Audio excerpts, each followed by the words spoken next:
All right, so we're back, and today we're going to be tackling something that I think everyone has thought about at one point or another in their lives, that age-old question, village versus city life. Where's the best place to live? And to make things even more interesting, the main source we're using for this deep dive is actually a YouTube video, but not just any YouTube video. This one is designed for people learning English.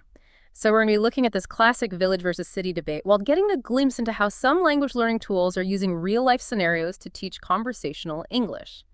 What do you think? I think it's pretty clever. Using a familiar topic like where to live as a way to subtly introduce vocabulary and phrases that are useful in everyday conversation. Yeah, it's like sneaking in a vocabulary lesson without you even realizing it. So the video starts off with these two friends just chatting about, you guessed it, the pros and cons of living in a village or a city. And right away, they highlight those exact words, pros and cons, which I thought was brilliant because it's such a natural way to introduce that phrase. Yeah, for sure. And it immediately taps into those common perceptions we all have about village and city life. When we think of a village, we think peaceful, close-knit community, fresh air. And then cities, it's all about the job market, diverse cultural experiences. But yeah, maybe not so much with the fresh air, right? But it makes you wonder, where do these perceptions come from? Are they based in reality, or are we just being influenced by all those romanticized portrayals we see in movies and books?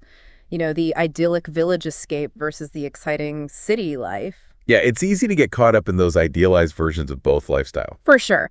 But the reality is probably a lot more nuanced. Absolutely. And that's where the video's emphasis on individual priorities comes in. They use phrases like merits and demerits to get the viewers thinking about what really matters to them personally. Yeah, like what are you looking for in a place to live? Is it peace and quiet? Or is it more about career advancement, access to nature, a vibrant social scene? It's all about figuring out what your priorities are. But I'm curious about this whole sneaking in vocabulary approach. Do you think that's actually effective for language learners? On one hand, it seems like a good way to pick up new words naturally. But on the other hand, could it also be a bit overwhelming if you're a beginner? That's a good point. It's definitely a balancing act. This particular video seems to be targeting learners who already have some basic English skills, so they're able to pick up these new words and phrases through context. It reminds me of when I was trying to learn Spanish. I found that immersing myself in real conversations, even if I didn't understand everything, was way more helpful than just memorizing vocabulary lists. Right, because our brains are wired to learn language through context and interaction, not just rote memorization. Exactly. So going back to the video, I noticed they spend a good chunk of time talking about finding a balance between village and city life. Like maybe the ideal situation is to experience both and take the best of each world. What are your thoughts on that? Do you think it's always about striving for that middle ground? I mean, the idea of balance, it's definitely appealing. Yeah. Who wouldn't want the best of both worlds? Right. But I think it's important to remember that that balance, it can look different for everyone. Oh, yeah, for sure. For some people, it might mean living in the suburbs, get that mix of urban and rural elements. Exactly. Or maybe it's about spending part of the year in a bustling city and then the rest of the year, retreating to a quiet cabin somewhere. Right. Or maybe it's not even about finding that physical middle ground. Maybe it's about finding balance within your lifestyle, no matter where you live. Exactly. Like if you thrive in a fast-paced city, but, you make sure to prioritize nature escapes on the weekends or something like that. I like that. It's not always about a 50-50 split, but more about recognizing what you need and then finding ways to fulfill those needs, regardless of your location. Exactly. And this kind of brings up another interesting point that the video touches on.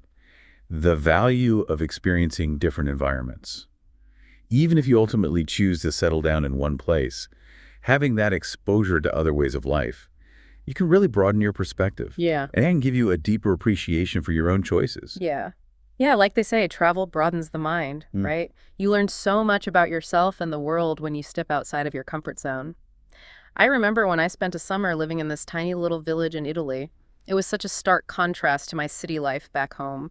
It really made me reevaluate my priorities and appreciate the things that I might have been taking for granted. It's amazing how those experiences can really shift your perspective. And speaking of perspective, the video mostly focuses on those practical aspects of village versus city life, like, job opportunities, cost of living, access to amenities. Right, right.